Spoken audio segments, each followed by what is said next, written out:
আসসালামু আলাইকুম। আমেরিকান সেনাদের কফিন ভর্তি লাশ যুক্তরাষ্ট্রে ফিরে আসলো ভিয়েতনাম কোরিয়া যুদ্ধের স্মৃতি। ইরানের জ্বালানি অবকাঠামোতে হামলা যুক্তরাষ্ট্র ও ইসরায়েলের। ইরানের বিরুদ্ধে যুদ্ধে যোগ দিল ব্রিটেন। ট্রাম্প বলেছেন এখন দরকার নেই। ইরানি প্রেসিডেন্ট ক্ষমা চাওয়ার পর আবার হামলা কাতার, দুবাই, আবুধাবিতে। যুক্তরাষ্ট্রের প্রতিরক্ষা মন্ত্রী পিট হেগসেথের ইনস্টাগ্রাম ছবি নিয়ে আলোচনা, শেষ জামানার যুদ্ধ নিয়ে। যুদ্ধের কারণে মধ্যপ্রাচ্যে ভারতের শ্রমবাজার লণ্ডভণ্ড। বিডিভিউজ ইনফোটেনমেন্টে স্বাগত জানাচ্ছি, আমি সুরভি দিবা। আজ জানাবো ইরান যুদ্ধ বিষয়ক গুরুত্বপূর্ণ কিছু খবর। শেষ জামানার যুদ্ধ শুরু করেছে যুক্তরাষ্ট্র ইসরায়েল। যুক্তরাষ্ট্রের উগ্রপন্থী প্রতিরক্ষা মন্ত্রী পিটার হেগসেথের সাম্প্রতিক একটি ইনস্টাগ্রামে প্রকাশিত একটি ছবি নিয়ে বিশ্বব্যাপী চলছে এর তাৎপর্য বিশ্লেষণ। পিটার হেগসেথের এই ছবি নিয়ে ব্রিটেনের বিখ্যাত ইন্ডিপেন্ডেন্ট পত্রিকা পর্যন্ত একটি প্রবন্ধ প্রকাশ করেছে। সেই প্রবন্ধের সঙ্গে তারা ছেপেছে ইনস্টাগ্রামে প্রকাশিত পিটার হেগসেথের ছবিতে দেখা যাচ্ছে পিটারের গায়ে এমন ক্রস চিহ্নিত উল্কি আঁকা রয়েছে যেটা ক্রুসেডের সময় জেরুজালেম দখল করার জন্য খ্রিস্টান উগ্র ধর্মযোদ্ধারা ব্যবহার করত। পিটার নিজেই তার ইনস্টাগ্রামে এই ছবি প্রচার করেছেন। ইন্ডিপেন্ডেন্টের কলামে লেখা হয়েছে, এই পিটার মন্ত্রীর হওয়ার পর আমেরিকা প্রতিরক্ষা মন্ত্রণালয়ের নাম পরিবর্তন করে রাখেন যুদ্ধ মন্ত্রণালয়। আগে আমেরিকান প্রতিরক্ষা মন্ত্রণালয়ের নাম ছিল ডিপার্টমেন্ট অফ ডিফেন্স, এখন তার নাম ডিপার্টমেন্ট অফ ওয়ার। মানে এই মন্ত্রণালয়ের কাজ হচ্ছে যুদ্ধ করা। ইন্ডিপেন্ডেন্ট লিখেছে, ইসরায়েল আমেরিকায় বসে যারা এই যুদ্ধ শুরু করেছে তারা গত ৪৫ বছর ধরে পুরো মধ্যপ্রাচ্যকে যুদ্ধের ময়দান বানিয়েছে মূলত একটা চিন্তা থেকে। তাদের মূল চিন্তা হচ্ছে এটা শেষ জামানার যুদ্ধ, war of the end times, Isa Masih চলে আসার যুদ্ধ। দ্য ইন্ডিপেন্ডেন্ট আরও লিখেছে, জেরুজালেমে নিযুক্ত মার্কিন রাষ্ট্রদূত মনে করেন এইসব যুদ্ধের পর ইসরায়েলের সীমানা ইরাকের ফোরাত নদী পর্যন্ত নিয়ে যাওয়া যাবে, যেটাকে বৃহৎ ইসরায়েল নামেই অনেকে জানেন। ইন্ডিপেন্ডেন্ট লিখেছে, পিটার আরও বিশ্বাস করেন ১৯৪৮ সালে ইসরায়েল রাষ্ট্র গঠন ছিল একটি অলৌকিক ঘটনা। ধাপে ধাপে এখন মুসলমানদের বাইতুল মুকাদ্দাসের স্থানে ইয়াহুদিদের সেই ঈসা মাসিহি আসার আগের থার্ড টেম্পল প্রতিষ্ঠা করা হবে। সম্প্রতি জেরুজালেমে নিযুক্ত আমেরিকান রাষ্ট্রদূত মাইক হাকাবি বলেন, ইসরায়েল যদি আশেপাশের আরব রাষ্ট্রগুলো দখল করে নেয় তবে তাতে তার সমর্থন থাকবে। তিনি দাবি করেন, নীল নদ থেকে দজলা নদী পর্যন্ত বিস্তৃত বিশাল ভূখণ্ডের উপর ইহুদি জনগণের বাইবেল সম্মত অধিকার রয়েছে। এই সীমানার মধ্যে বর্তমান জর্ডান, সিরিয়া, লেবানন এবং সৌদি আরব ও ইরাকের কিছু অংশ অন্তর্ভুক্ত। সাক্ষাৎকারে টাকার কার্লসন তাকে জিজ্ঞাসা করেন, ইসরায়েল পুরো এলাকাটি দখল করে নিলে তা ঠিক হবে কিনা। জবাবে হাকাবি বলেন, তারা সবটুকু নিয়ে নিলেও আমার কোনো সমস্যা নেই। ইরানের হামলায় কুয়েতে নিহত ৬ মার্কিন সেনার কফিন ভর্তি লাশ শনিবার ফিরিয়ে আনা হয়েছে যুক্তরাষ্ট্রে। ডেলাওয়্যার অঙ্গরাজ্যের ডোভার এয়ারফোর্স ঘাঁটিতে কফিনগুলো পৌঁছার পর যুক্তরাষ্ট্রের প্রেসিডেন্ট ডোনাল্ড ট্রাম্প তাদেরকে স্যালুট জানিয়ে সম্মান জানান। গত ১ মার্চ কুয়েতের বেসামরিক এলাকায় গোপন একটি কমান্ড সেন্টার পরিচালনার সময় সেখানে ড্রোন হামলা চালায় ইরান। হামলায় তারা সবাই নিহত হন। কুয়েত থেকে তাদের এই লাশ আসার ঘটনা আমেরিকানদের স্মরণ করিয়ে দিয়েছে ভিয়েতনাম ও কোরিয়া যুদ্ধের স্মৃতি। ১৯৫৫ সালে শুরু হওয়া ভিয়েতনাম যুদ্ধে ৫৮,৩০০ আমেরিকান সেনা নিহত হয়েছিল। অপরদিকে ১৯৫০ সালে শুরু হওয়া কোরিয়া যুদ্ধে ৩৬,০০০ আমেরিকান সেনা নিহত হয়। ভিয়েতনাম ও কোরিয়া যুদ্ধে নিহত হাজার হাজার আমেরিকান সেনার লাশ দেশে আনাও সম্ভব হয়নি। এই দুই যুদ্ধে কয়েক হাজার আমেরিকান সেনা আজ অবধি নিখোঁজ তালিকায়। যখন ৬ আমেরিকান সেনার লাশ যুক্তরাষ্ট্রে পৌঁছায় তখন অনেকের মনে আশঙ্কা দেখা দিয়েছে চলমান এ যুদ্ধে কত আমেরিকান সেনা নিহত হয় সে বিষয়ে। কারণ ডোনাল্ড ট্রাম্প হামলা শুরুর পর বলেছেন ১ সপ্তাহ জুড়ে তিনি ইরানে বোমা বর্ষণ করবেন। এরপর বলেন ৪ সপ্তাহ ধরে যুদ্ধ চলবে।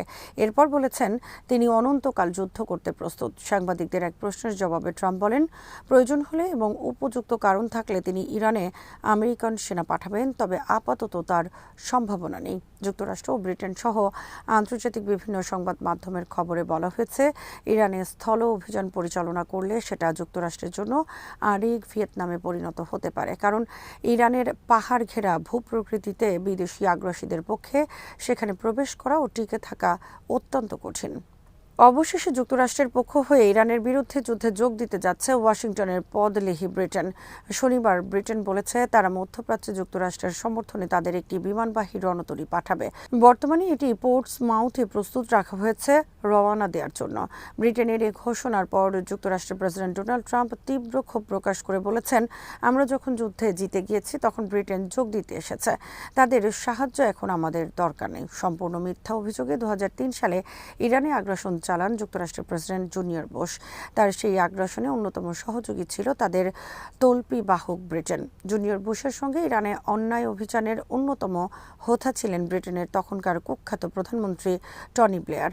অতীতের সেই ভুলের কারণে এবার ব্রিটেনের সিদ্ধান্ত নেয় যুক্তরাষ্ট্রের সঙ্গে ইরান অভিযানে অংশ না নেয়ার।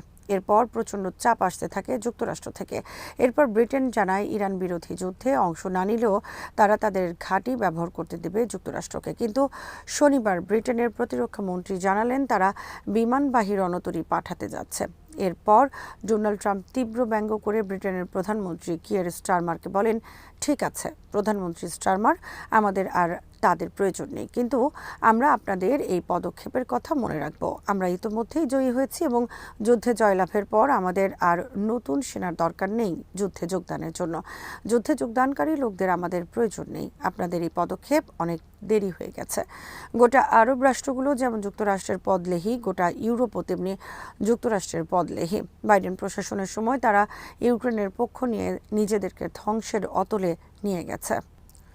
যুক্তরাষ্ট্র ও ইসরায়েল ঘোষণা দিয়েছিল শনিবার রাতে তারা ইরানে গ্রাভিটি বোমা হামলা চালাবে। তবে গ্রাভিটি বোমার চাইতেও তারা বড় ধরনের ধ্বংসাত্মক হামলা চালিয়েছে।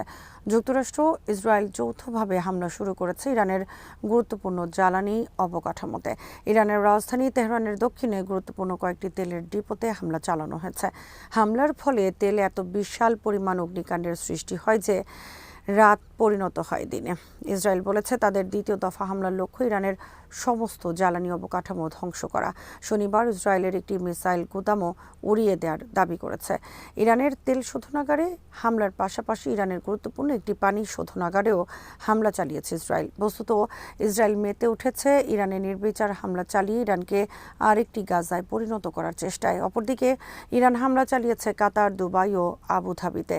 দুবাই এয়ারপোর্টের কাছে ঘটেছে ড্রোন হামলার ঘটনা। সৌদি আরবেও শনিবার মিসাইল ছোড়ে ইরান, তবে তা প্রতিহত করার দাবি করেছে রিয়াদ। যুদ্ধ শুরুর পর ইরান বিভিন্ন আরব দেশে আমেরিকান ঘাঁটিতে হামলা চালায়। এই ঘটনায় ইরানের প্রেসিডেন্ট মাসুদ পেজিশকিয়ান ক্ষমা চেয়েছেন আরবদের কাছে। তিনি বলেছেন, কোনো আরব দেশ থেকে ইরানে হামলা করা না হলে ইরানও কোনো আরব দেশে আর হামলা করবে না। কিন্তু তারপরও ঘটল বিভিন্ন আরব দেশে হামলার ঘটনা। এ থেকে বোঝা যায় ইরানের যুদ্ধ বর্তমানে কোনো একক কেন্দ্রীয় কমান্ডের অধীনে হচ্ছে না। বিভিন্ন কমান্ডাররা স্বাধীনভাবে বিভিন্ন অপারেশন পরিচালনা করছেন। এদিকে ইরানের প্রেসিডেন্ট কেন আরবদের কাছে ক্ষমা চেয়েছেন তা নিয়ে চলছে নানা ধরনের বিশ্লেষণ। বিবিসির বিশ্লেষণে বলা হয়েছে, সম্ভবত আরবরা ইরানে হামলার জন্য যুক্তরাষ্ট্রকে তাদের ঘাঁটি ব্যবহারের অনুমতি দিতে যাচ্ছিল। সে কারণে ইরান এমন সিদ্ধান্ত নিয়েছে।